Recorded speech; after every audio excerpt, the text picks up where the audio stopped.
kita pada sore hari ini adalah berdasarkan surat dari beberapa tokoh masyarakat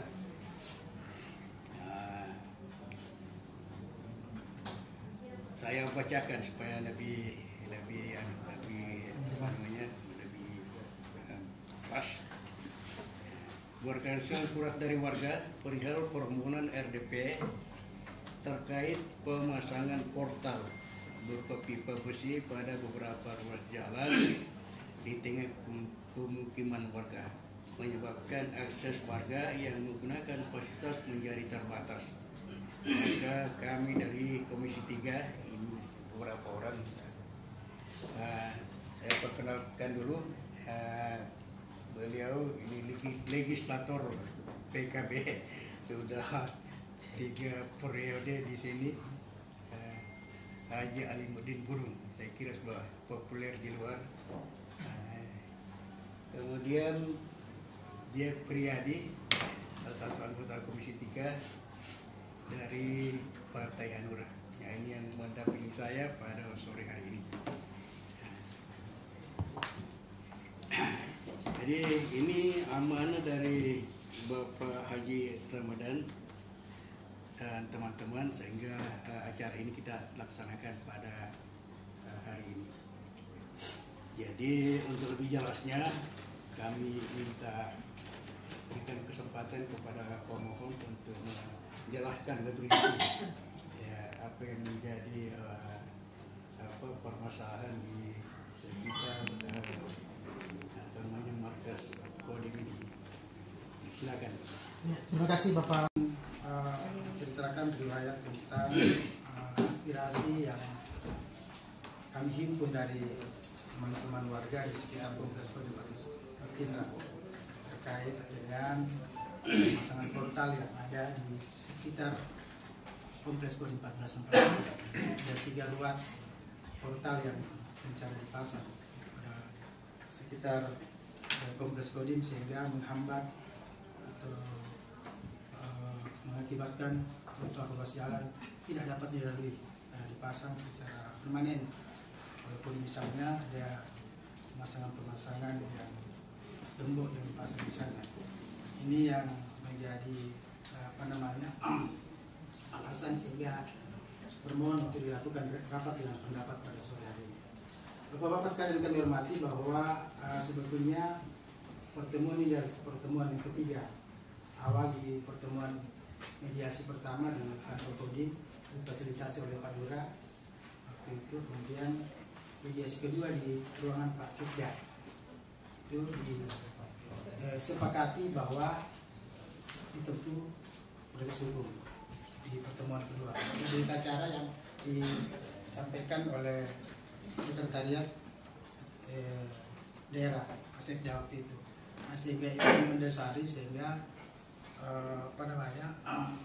ada kekhawatiran warga terhadap itu, sehingga mungkin ini yang membutuhkan penjelasan dari pemerintah daerah, karena ini jalan publik yang di portal yang dianggarkan tahun 2001 sebesar 1 miliar untuk jalan optimis, kemudian jalan untuk drainase kurang lebih 500 juta pada tahun yang sama 2001. Ini tentunya menjadi aset pemerintah daerah, sehingga kami mendorong pemerintah daerah untuk bagaimana jalan publik ini bisa dibuka kembali. Nah, itu adalah kewenangan pemerintah daerah ini. Kita coba mengusul dari masyarakat seperti itu, sehingga mungkin memerlukan ada beberapa stakeholder yang hadir. Kami perlukan Bina Marga terhadap masalah ini, kemudian berhubungan, itu pun ditanya seperti dalam hal penanganan perda kan seperti itu. Sehingga mungkin memerlukan tanggapan dari pemerintah daerah terhadap itu. Nah, tentunya kalau berdasarkan pengembangan nanti ke lahan itu kan tadi ditempuh jalur hukum seperti mediasi kedua dilakukan oleh Pak Sekda. Sehingga kita tidak mendorong itu, kami mendorong adalah portal. Nah, ya, akibat apa sehingga portal ini dipasang? Sementara itu adalah fasilitas publik yang tentunya harapannya Pak masyarakat bisa dilalui untuk keluar masuk areal pemukiman. Nah, itu mungkin yang menjadi alasan sehingga kami bermohon untuk dilakukan RDP. Terkait nanti masalah lahan ini kan pasti berkembang ya. Tapi tentunya kami berharap ini yang menjadi yang kami dorong adalah portal. Tentunya pemerintah daerah yang punya kewenangan karena sudah tercatat menjadi aset pemerintah daerah karena dianggarkan dari beberapa tahun. Bahkan di masih tahun ini sudah dilakukan betonisasi di sekitar sebelah timur dari Kompleks Kodi. Dianggarkan kurang lebih 180 juta seperti aspirasi. Tanya di Pak. Kami mendorong pemerintah daerah sejauh mana kemenangan pemerintah daerah terhadap ini aset-aset yang menjadi kewenangannya sebetulnya sementara di satu sisi sudah harus diportal. Itu mungkin yang menjadi pertimbangan sehingga kami mengusulkan untuk dilakukan dengan pendapat pada sore hari ini. Demikian pimpinan, terima kasih. Saya pertahankan sesuai dengan apa yang kami ini. Bukan berarti kami melawan bapak-bapak. Yang kami selama ini, kami juga anak-anaknya Pak. Saya bangga melihat bapak-bapak. Saya teringat dengan orang tua saya. Karena kami semua yang adalah darah prajurit Pak. Lahir dan besar oleh prajurit. Tidak mungkin Pak kita tidak setia kami di TNI. Cuma apa yang kami bertangga sekarang ini adalah sesuai dengan kami. Persoalan kesalahan-kesalahan pimpinan atau apa itu bukan tidak tahu. Seperti itu barangkali. Makanya mohon maaf Pak Abu, kalau Pak Abu kami bisa memahami. Kalau kami bicara sertifikat, karena asbabun nuzul itu adalah berawal dari kelainan.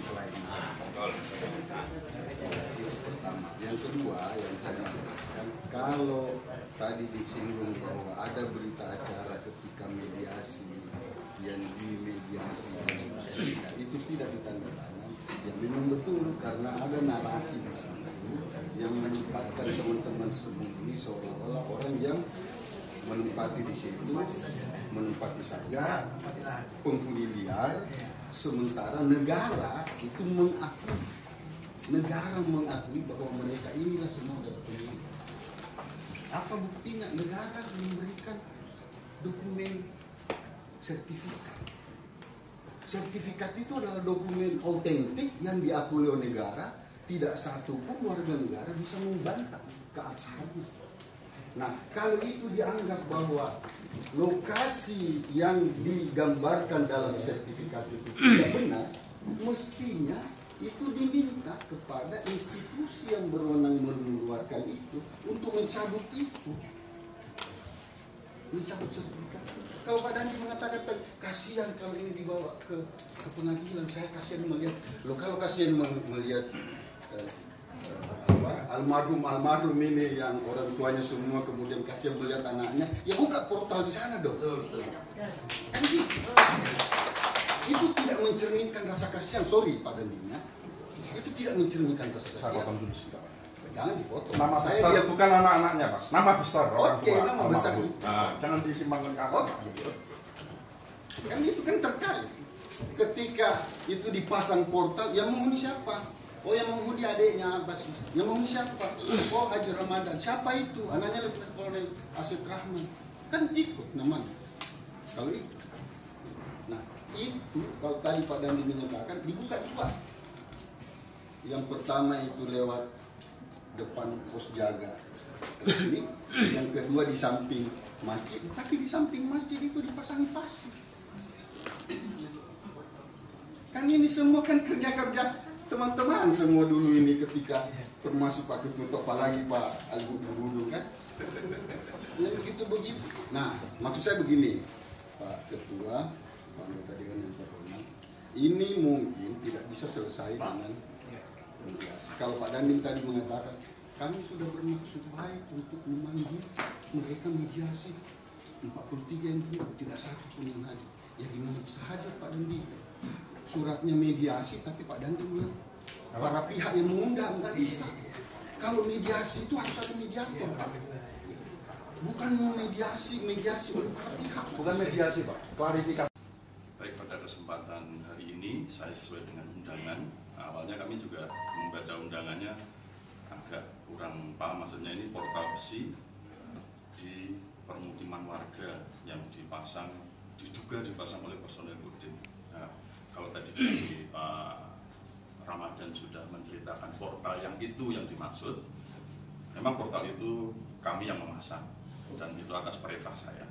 Dan pemasangannya pun juga dilaksanakan siang hari berseragam dinas, memang resmi, bukan oknum, itu memang perintah saya.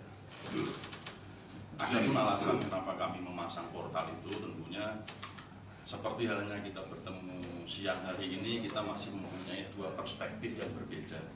Dari pihak pemohon mempunyai perspektif, kami juga mempunyai perspektif. Nah, dari perspektif yang berbeda itu kami sudah berupaya untuk melaksanakan upaya mediasi. Sebenarnya bukan 2 kali, kalau kami hitung 4 kali sebenarnya. Pertama itu di Makodin, difasilitasi Pak Lurah. Kebetulan kami menghadap ke Pak Lurah menyampaikan siap mengundang, tapi Pak Lurah memohon tempatnya di Kodin.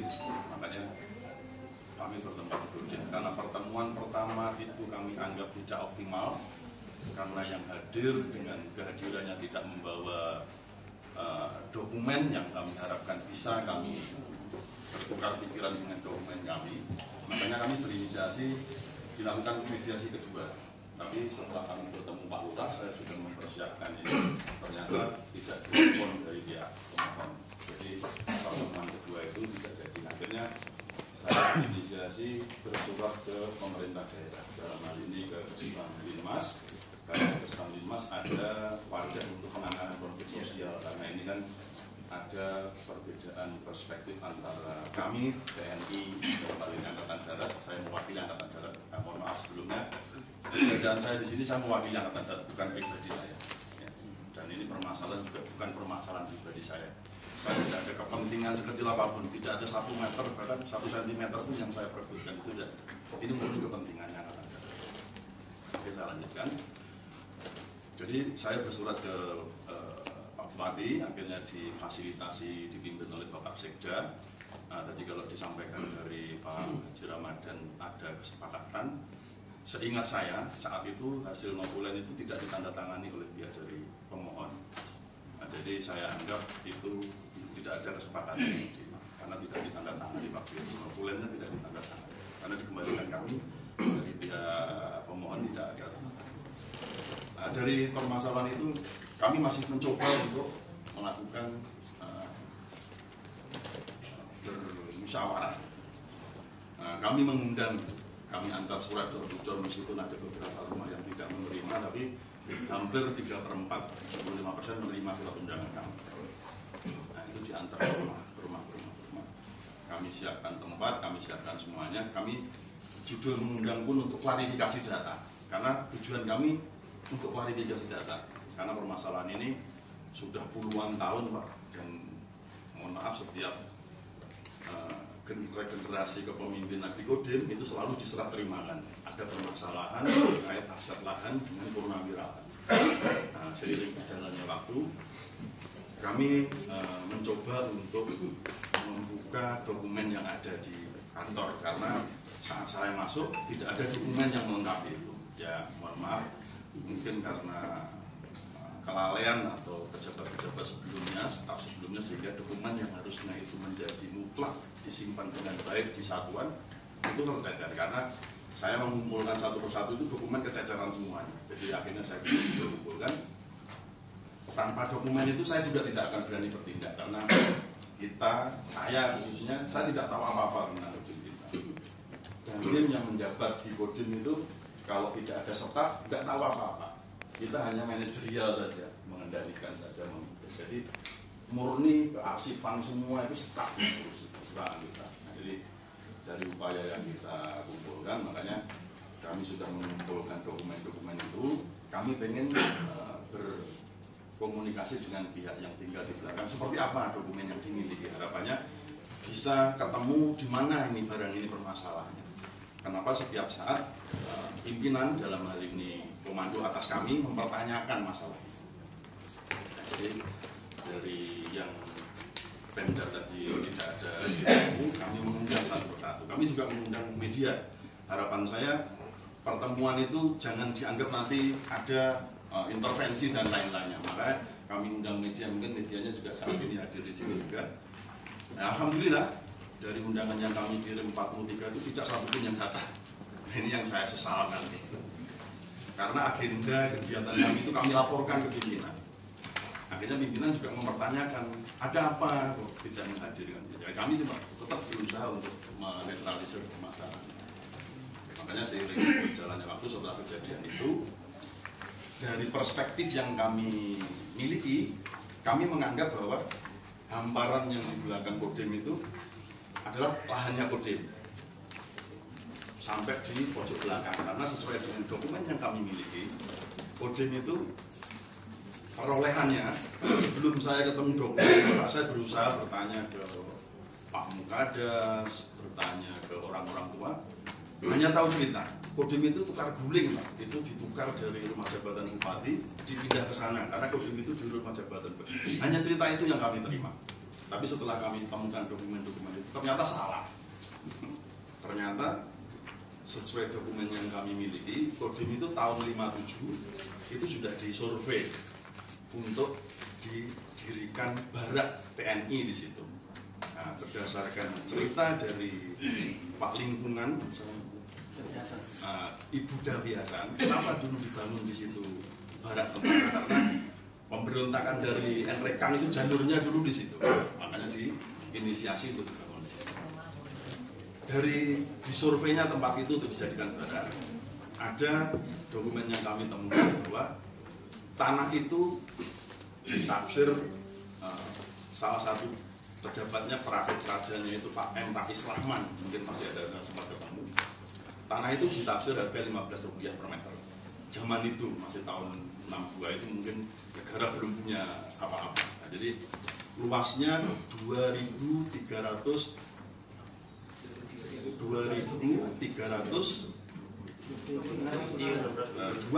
hektar intinya, 23.625 meter persegi. Nah, jadi hamparannya itu depan panjangnya 135, ke belakang panjangnya 175. Ada dokumennya. Tanah itu berdasarkan dokumen yang kami miliki, itu awalnya dibeli menggunakan APBN karena ada kode akunnya di situ. Mungkin dari bagian hukumnya Pemda sudah pernah kami tunjukkan dokumen itu, BPN juga sudah pernah. Ada kode akun, Mas. Saya juga heran. Tahun 62 itu ternyata kode akun itu sudah ada. Nah, jadi tanah itu dibeli dari 13 warga. Ada datanya semua. 13 warga dan ada kwitansi perorangannya sudah terbayar lunas 2 kali pembayaran. Negara mencicil. Pembayaran itu melalui Direktorat Seni Angkatan Darat turun ke Ditjibank Kodam, dan dari pihak 13 masyarakat ini yang ditunjuk untuk menerima, dikuasakan untuk menerima itu Pak M. Rais Rahman, perakit praja kalau jabatan di zaman itu, mungkin sekarang Pak Camat. Dulu pemerintahnya kemungkinan masih ikut pare-pare. Nah, jadi dari dasar itu makanya kami berpikir, oh ternyata ini sejarahnya. Makanya dari itulah kami pengen ketemu dengan pihak yang tinggal di belakang, karena cerita yang kami terima, Pak, ini perlu di. Jadi tahun 1990 itu Pangdam dengan nomor STR 119 itu memerintahkan mengadakan penyelesaian penelitian atas tanah bangunan yang digunakan TNI AD dengan oknum yang mengaku sebagai pemiliknya dan tanah bangunan TNI AD yang diduga digunakan oleh instansi Pemda yang ada di sekitarnya. Itu tahun 90 diperintahkan untuk ngecek permasalahannya itu seperti apa.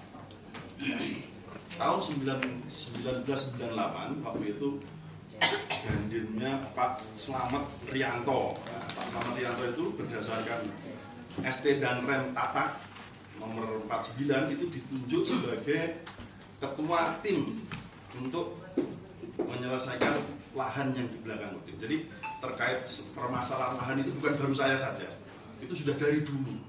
Nah, tapi penyelesaiannya yang kalau saya dengar cerita tahun 98 itu ada penolakan dari masyarakat yang tinggal di belakang. Makanya ya itu tadi saya bilang, Dandim kalau tidak didukung staf tidak bisa berbuat apa-apa. Dandim tidak punya apa-apa. Makanya mungkin karena dulu masih aktif dan stafnya tidak bisa berbuat apa-apa. Akhirnya sampai terakhir tahun 2013 itu saat Dandimnya Pak yang sertifikatnya sekarang Pak Amrin. Nah, Pak Amrin itu ada perintah disertifikatkan dulu yang tidak bersengketa. Nah, dan betul pada saat pengukuran juga terjadi penolakan waktu mau diukur sampai ke belakang. Akhirnya diukurlah yang tidak bermasalah. Makanya di tahun 2013 itu keluar sertifikatnya Kodim itu seluas 7.000 sekian. Nah itu tahun 2013. Dan di situ bunyinya hak pakai, karena memang Kodim memakai tanahnya Angkatan Darat. Nah, jadi itu kenapa Kodim itu sertifikatnya tahun 2013. Karena itu tadi pada saat mau diukur sampai ke belakang itu masih ada permasalahan dengan purnawirawan yang saat ini ada beberapa yang sudah turun ke putra putrinya dan bahkan ada yang sudah diperjualbelikan. Ini yang jadi masalah. Satu rumah yang di pojok itu sudah disita Bank BRI karena dijaminkan ke bank tidak bisa terbayar, akhirnya disita Bank BRI. Nah, siapa yang menjabat boleh menghuni. Setelah tidak menjabat dia harus bergeser. Tapi kalau yang golongan 2 itu boleh dihuni sepanjang dia berdinas di situ. Tapi ada kebijakan dari Kasat Pak Pramono Edi bahwa boleh menghuni sampai ke istrinya, sampai meninggal. Boleh, masih diberikan kesempatan apabila belum mempunyai rumah tinggal. Nah, tapi kalau diturunkan ke putra putri itu tidak boleh. Karena tanah di belakang itu satu hamparan, Pak. Makanya orang tahunya di belakang kan bunyinya asrama komplek Kodim. Nah ini sebenarnya yang kemarin kami mau ketemu dan mau berdiskusi itu di situ. Tapi kami juga menyayangkan. Nah, sebenarnya forum kami buka untuk berinteraksi, berkomunikasi secara kekeluargaan. Nah kemarin datang dari mengatasnamakan KNPI provinsi Andi Batara siapa. Jadi hanya melihat portal, tahu-tahu viralkan di TikTok. Ya saya berharap saya dipanggil Kodam, ternyata Kodam juga tidak panggil saya. Saya sebenarnya menunggu untuk dipanggil Kodam biar saya ceritakan permasalahan. Ya karena jadi ada cerita terkait dengan dokumen yang saya tidak tahu. Ini dokumen terselip bagaimana ceritanya, yang pasti kesalahan pendahulu kami ini tidak ditertibkan karena dokumen itu kan sejarah. Nah, kalau kita hilang sejarah ya kita putus, tidak tahu cerita apa. Jadi terkait dengan pemortalan Pak, salah satunya itu, dan ada laporan dari anggota kami bahwa tahun 2019 itu terjadi transaksi narkoba di dalam komplek Kodim, yang salah satunya melibatkan putranya pernah menjabat di DPR di sini yang di dalam Kodim. Luar itu Pak, di luar di Ahmad Yarot. Iya betul, tapi kan penangkapannya di dalam ya Pak. Bukan. Saya tidak tanya ibu, saya menceritakan dulu. Jadi dari pengalaman itu, kalau di belakang itu tidak dipasang pintu, itu kesalahan kami, karena itu dianggap jalan umum. Nah, saat terjadi kasus pidana di dalam komplek itu, saat polisi memproses, nanti polisi lokusnya di komplek Kodim. Akhirnya polisi bersurat dulu ke Pangdam, minta izin untuk olah TKP. Nah, sementara yang dianggap komplek Kodim selama ini kami tidak punya kewenangan untuk mengawasi dan memantau itu. Makanya dari permasalahan itu kami melapor ke pimpinan. Nah, kami pasanglah portal. Nah, dan dari pemortalan itu juga masih ada akses jalan keluar. Kalau sebelumnya memang yang tinggal di belakang itu leluasa, setiap saat bisa keluar masuk. Akses keluar masuk sekarang kami batasi di sebelah masjid dengan di pintu 1. Dan itu sudah menjadi SOP-nya kami, one gate system namanya kalau di komplek. Namanya di komplek itu, jangankan komplek tentara, perumahan saja sekarang one gate system untuk menjamin keamanan siapa saja yang menghuni di dalam. Jadi itu terkait dengan kenapa alasan kami memasang portal, itu bukan oknum, itu perintah saya. Ya, jadi terima kasih. Tahap proses identifikasi aset tanah di bawah jalan, Pak. Sekali lagi, identifikasi dan pencatatan aset tanah di bawah jalan, dan jalan yang dimaksud oleh Pak Haji Dadang tadi itu tidak tercatat menjadi aset pemerintah daerah, walaupun karena sementara ini kan bukan tanah yang dicatat di bawah jalan, Pak. Karena itu bukan kewenangan kabupaten, jadi itu tidak termasuk menjadi aset kabupaten tanahnya, Pak, tanahnya. Yang kedua, terkait dengan itu yang disampaikan Pak Haji Dadang tadi, yang kewenangan kami kan pekerjaan jalan, ada 2 pekerjaan jalan yang menjadi kewenangan. Pertama itu dikerjakan oleh kami terkait dengan jalan kabupaten. Yang kedua, itu dikerjakan oleh teman-teman yang ada di Dinas Lingkungan Hidup terkait dengan jalan ataupun drainase di dalam kawasan. Jadi mungkin seperti itu informasinya, Pak. Terima kasih. Telah diadakan rapat untuk mencari solusi antara sengketa yang terjadi di wilayah areal Dandim dengan sejumlah warga masyarakat. Namun demikian, apa yang disampaikan pada waktu itu tidak ada kesepakatan. Maksudnya apa yang diinginkan oleh Dandim dan apa yang diinginkan oleh warga tidak ketemu, dan akhirnya disepakati untuk menempuh jalur hukum. Dan kami buatlah berita acara untuk menyusun hasil yang diinginkan oleh kedua belah pihak. Berita acara itu kami sodorkan kepada yang bersangkutan, namun ada beberapa teks atau konteks yang tidak diterima, yang seperti tadi dikatakan oleh Pak Dandim. Dan kami rubah kembali konteks itu sampai ditandatanganinya berita, dan kami berharap agar hasil ini ditandatangani, sebab memang kalau kita lihat tidak ada solusi yang bisa tercapai pada waktu itu kecuali menempuh jalur hukum, dan kami tidak bisa mengambil keputusan pada saat itu hanya karena dan memang sangat rumit pada waktu itu, dan akhirnya kami lupa, Pak. Tapi yang bersangkutan sudah meninggalkan tempat sudah belajar. Namun demikian kami tetap menyimpan berita acara itu untuk sebagai bahan apabila di kemudian hari ada permintaan seperti demikian. Bukan oleh ini bukan jabatan sebagai kodim, tapi mewakili Angkatan Darat katanya. Sesungguhnya dari masyarakat juga sudah menyampaikan, tentu dari perspektif yang berbeda dari luasnya yang disampaikan oleh pihak Angkatan Darat itu 2 hektar 30 are.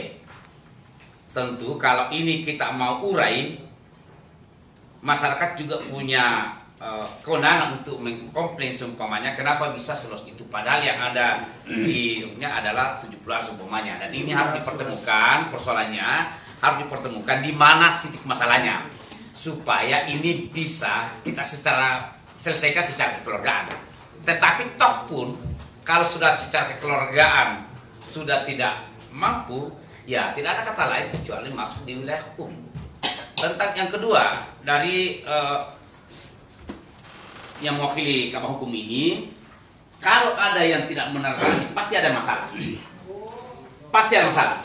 Di mana-mana yang namanya rapat pada saat kedua belah pihak dipertemukan, ada yang tidak connect. Mungkin connectnya pertama dari persoalan redaksi. Kalau masyarakat dari perwakilan masyarakat menginginkan semakin ini mewakili Pak Rahman, Abu yang akan kenal, ya dari segi redaksi mungkin ada parameter yang dia pakai. Tapi dari pihak kodim tidak, yang kami masukkan mungkin persoalan ini harus dibuka sebentar. Di mana letaknya? Karena keduanya ini harus dipertemukan, dan itu sudah mewakili Pak Bupati kalau sudah dorong Pak Sekda. Ini harus jelas kali supaya kita tahu di mana masalahnya di barang. Supaya ini tidak berlarut-larut, Pak Ketua Komisi, ini supaya terurai betul ya dari awal, dari azab pecetnya, bukan Aceh Terang maksudnya. Dari azab pecetnya itu barang ini harus jelas rentetannya supaya ini clear. Karena kalau tidak, maaf, secara hukum Pak, kita bakir ranah hukum. Tidak ada kata lain Pak. Kalau memang itu sudah butuh, yang kita makom ini apa? Nggak mungkin juga dari pihak Angkatan Darat mengambil kebijakan sendiri, kemudian dari pihak masyarakat juga mengambil kebijakan itu, karena ini tidak ketemu, chemistry-nya tidak ketemu. Tapi kalau sudah ketemu sebentar, ya soal. Makanya kalaupun itu mau diuraya dari pihak BPN, suratnya mana? Dan Bapak mungkin Pak Danu sudah sampaikan bahwa dari pembeliannya APBN-nya ini 1962, 1963 membeli tanah ini, dan itu jelas orangnya. Dan pihak Bapak juga bisa menyampaikan, kami masuk di wilayah itu, yang bisa membaca sebentar ini adalah dari pihak BPN Pertanahan. Oh betul, tahun berapa muncul? Nah kalau 1962 atau 63 dibeli ini barang, kapan munculnya ini? supaya ketemu di titiknya. Oh ternyata muncul dari tahun sekian. Siapa yang memunculkan? Apakah oknum pada saat itu menjabat sebagai kodim atau siapa? Supaya ini jelas. Kedua, kalau kita urai di belakang Pak, ya hampir seluruh anak tantara pun ya itu purnawirawan yang tahu persis persoalan ini. Ini yang kita mungkin membawa Pak Ketua supaya ini jalurnya jelas. Ya kalau di tahun 62 sudah beli, tentu kita berharap bahwa sertifikatnya tahun berapa supaya ini terkonek sepertinya di tahun itu. Dan saya tidak bisa membaca, persoalan membaca ini adalah bukan juga Pak Kadis PU tapi BP yang sampingnya supaya tidak kena. Oh begini sesungguhnya supaya ini real Pak.